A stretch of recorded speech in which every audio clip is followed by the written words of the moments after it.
Until now, I've had to stay clear of smart locks. Basically, not because I don't trust them, but because none of my doors have been compatible. They're all these kind of uPVC security doors with a locking handle, basically nothing fit. The SwitchBot Lock Ultra, however, is the first one that actually offers some level of compatibility, so that alone has been a huge selling point for me. But it's certainly not the only reason to get the Lock Ultra. I'm James Bruce, you're watching MatterAlpha.com reviews, home of all things that matter in the smart home. So today I'm looking specifically at the Lock Ultra and Keypad Vision combo. Now these are sold separately, I'll cover both in this review, however know that there is also a more basic keypad only entry system, or you can just use the doorbell, which would also work with NFC cards or just your app, of course. So the Keypad Vision, which you might be able to hear here, is the most advanced entry method SwitchBot offers. It means that you can use facial recognition to open the door, which is incredibly convenient, obviously, but it does also include the keypad as a backup, as well as thumbprint reader and NFC reader. So even if your face is messed up, you've always got options. Nope, it's definitely locked. I am locked out, unless this works. Wake up. Your door has been unlocked. Brilliant. Installation is relatively simple. It depends on what sort of lock that you have, of course, but it appears to come with all the various fixtures and fittings to fit pretty much any kind of lock. Now, don't be like me. There is an installation video and you should probably watch that. There are two different brackets to fit over your keyhole depending on what type of depth that it has, and then essentially you just slide the whole lock package on top.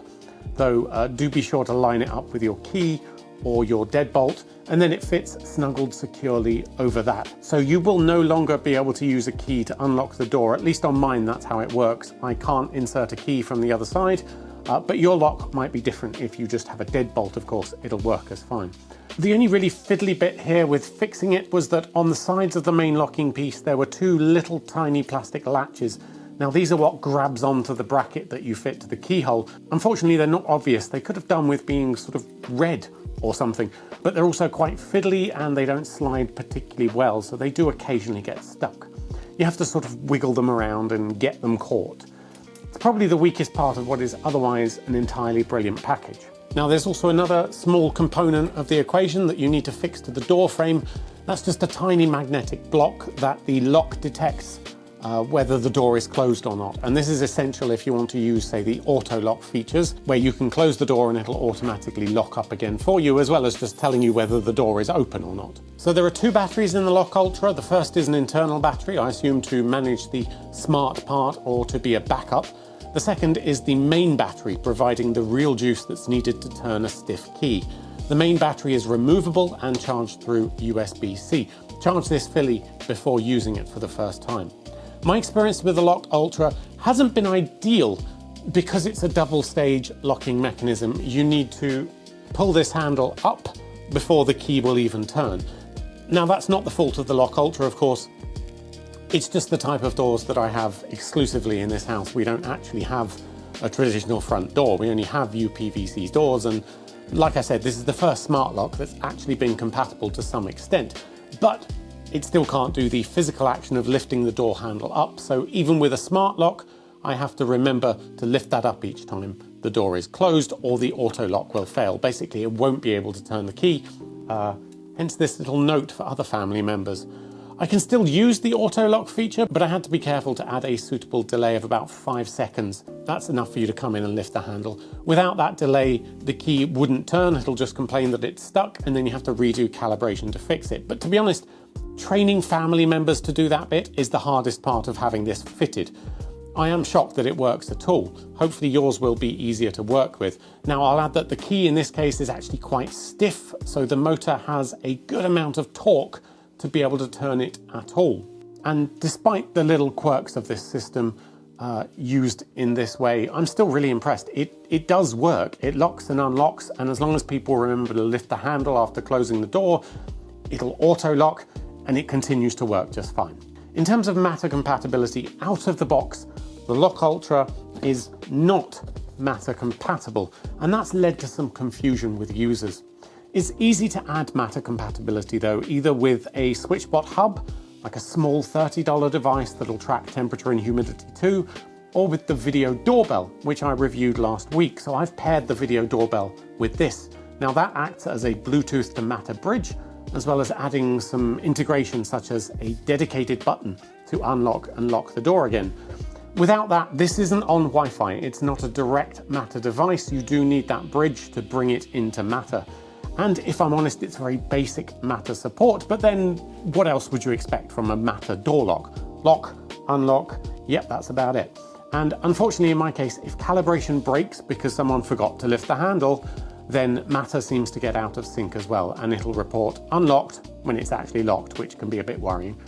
But it's easy to fix. Just go into the doorbell settings, Matter, remove the lock and add it again. You don't even need to go through a pairing process. It's just within the SwitchBot app where the sub-devices are listed from the doorbell.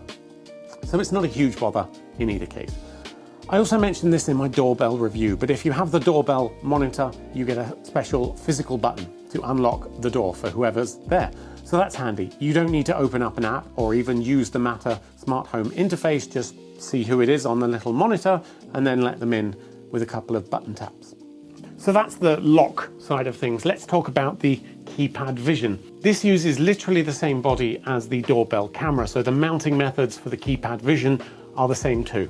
Either 2 holes in your wall or the 3M sticky tape. Now, since I already tried the holes in the wall for the doorbell and kind of messed that up, I figured I'd give the sticky tape a try here. It's a lot easier and it works. It hasn't fallen off yet and it seems fairly solid.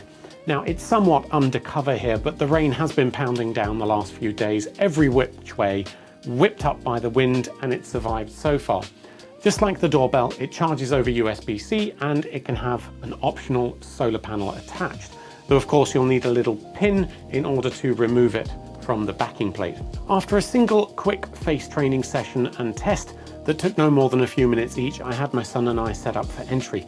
I closed the door, I let it auto lock, and locked myself out. If anything, the face unlock is a little bit too proactive. You might be hearing it like that, keeps telling me to step closer. So it's constantly scanning, which can't be great for battery life. Even from a couple of meters away, it'll sense motion and sort of start checking who it is. But it works perfectly without any effort on our part. Just look at the thing and the door is unlocked for you. Brilliant, really impressed with that. Of course, it also features a keypad here, so you can set a permanent unlock code as well as temporary or timed ones, just a one-time use code even. Everything you'd expect from a smart lock on that respect, making it perfect for Airbnbs or random guests. If that wasn't enough, you've also got a thumbprint reader and compatibility with NFC cards such as the SwitchBot Wallet Finder card. Possibly your phone will work as well. Mine didn't, though that might just be some quirk of sort of travel card things, perhaps specific to the UK. But there are so many options there. The cheaper Keypad Touch entry system also features NFC and thumbprint reader. It's just missing the whole camera with hands-free face unlock. So should you buy the SwitchBot Lock Ultra and Keypad Vision? SwitchBot has done a fantastic job here in their core ethos of making dumb things smart. You don't get much dumber than a doorknob. And I had really given up hope of ever having a sort of smart entry system on this house, so I'm really pleased that they've managed to make such a universally compatible product. Now, I'm sure there are some doors it's still not compatible with, but that's likely to be an issue of sizing of, say, the frame of the door, if it's really thin, that kind of thing. And if you just want to sort of leave it there with the smart lock and perhaps the video doorbell, that alone would be sufficient. You'd get the NFC unlock system in the doorbell, or you could use your phone, of course. It's easy enough, but for true convenience, the face unlock, the hands-free of the Keypad Vision is superb. Hello. Thank you. Your door has been unlocked. Cheers. NFC, thumbprints, faces, and if all that doesn't work, you've still got a PIN code that you can set up instead, temporary or permanent, revoke access at any point, access logs for who's coming and going. I truly don't know what more you could ask for in a smart lock and entry system. As far as Matter support, yes, that does require a hub or the video doorbell because the lock itself only has Bluetooth, but that's a compromise on battery life, so I don't see a huge problem with that. They could have gone for a true thread over Matter native Matter solution, but that needs a Thread border router within range, and frankly the problems I've had with Thread becoming unresponsive every couple of days, I'm glad this isn't Thread. That's a plus point. I think the bigger question is, would you trust the smart lock at all? The ease with which I can unlock the door with my face alone, unprompted by having to tap a button, had me a little bit worried, if I'm honest. Hopefully the recognition system is overly cautious. I mean, we've tried with a couple of guests just to see, but living in the middle of nowhere on a no-through road with a non-obvious door, we don't get a lot of random strangers to really stress test it. And I don't know if it would weigh on my mind or not if we did. I'm a very anxious person generally, but then again, any lock is merely a matter of convenience. If someone wants to get into your home, they will, regardless of whether you have a smart lock or not. So maybe I'm worrying too much. I hope this review told you what you needed to know about the SwitchBot Lock Ultra, specifically if you have a similar style uPVC or patio doors like I do, as well as some of the functionality of the Keypad Vision and the superb way that it all integrates into the SwitchBot ecosystem. Until next time, I'm James Bruce. You've been watching MatterAlpha.com reviews. Head over to the website for an extensive database of Matter-compatible products, news, leaks of upcoming Matter products, tutorials, and more reviews of Matter gadgets in the smart home. Until next time.